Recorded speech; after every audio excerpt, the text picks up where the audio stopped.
हरियाणा प्रवास पर आए राष्ट्रीय महामंत्री तरुण चुग के साथ पंचकुला में बीजेपी प्रदेश अध्यक्ष पंडित मोहनलाल बडौले ने संगठनात्मक विषयों पर सार्थक चर्चा की। बडौले ने बताया कि 17 अक्टूबर को हरियाणा की नायब सरकार को 1 वर्ष पूरा हो रहा है। सरकार का यह 1 वर्ष गौरवशाली वर्ष है। इस वर्ष में नायब सरकार ने बड़े बड़े जनहित में निर्णय लिए हैं। चुनाव के दौरान किए गए संकल्पों को संकल्पित होकर नायब सरकार पूरा कर रही है। उन्होंने ये भी कहा है कि नायब सरकार की वर्षगांठ पर प्रधानमंत्री नरेंद्र मोदी सोनीपत में जन विश्वास जन विकास रैली को संबोधित करेंगे। पीएम मोदी की यह रैली ऐतिहासिक भव्य होगी। उन्होंने कहा कि पूरे हरियाणा में पीएम मोदी की रैली को लेकर उत्साह है।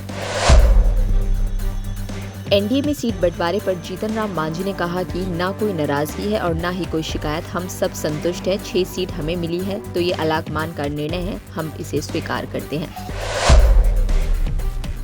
दिल्ली सरकार एनिमेशन, विजुअल इफेक्ट, कॉमिक्स यानी कि AVCG और गेमिंग क्षेत्र के विकास के लिए एक नई नीति पर काम कर रही है। इस नीति का उद्देश्य रचनात्मक उद्योगों को सशक्त बनाना और युवाओं के लिए नए रोजगार अवसर सृजित करना है। मुकेश साहनी ने गोपालपुर सीट पर प्रेम सागर उर्फ W यादव को टिकट दे दिया है। हरियाणा में IPS पूरन कुमार केस में महापंचायत का फैसला आया है। चंडीगढ़ प्रशासन और हरियाणा सरकार को 48 घंटे का वक्त दिया गया है। कहा गया है कि हरियाणा के DGP शत्रुजीत कपूर को 48 घंटे के अंदर उनके पद से हटाया जाए, नहीं तो 48 घंटे बाद हरियाणा और चंडीगढ़ प्रशासन के करीब 5000 वाल्मीकि समाज के सफाई कर्मचारी चंडीगढ़ की साफ सफाई का काम रोक देंगे।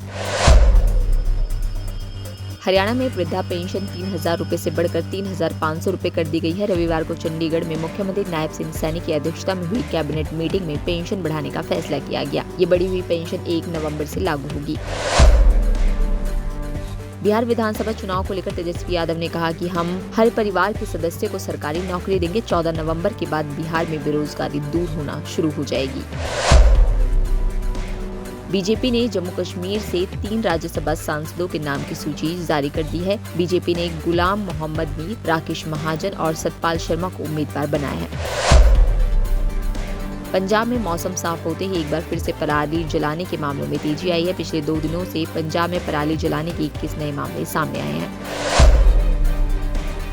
CPP चेयरपर्सन सोनिया गांधी के शिमला पहुंचने पर कांग्रेस के वरिष्ठ नेताओं और कार्यकर्ताओं ने उनका जोरदार स्वागत किया। इसी तरह की और तमाम जानकारी के लिए बने रहिए द फ्रीडम न्यूज के साथ।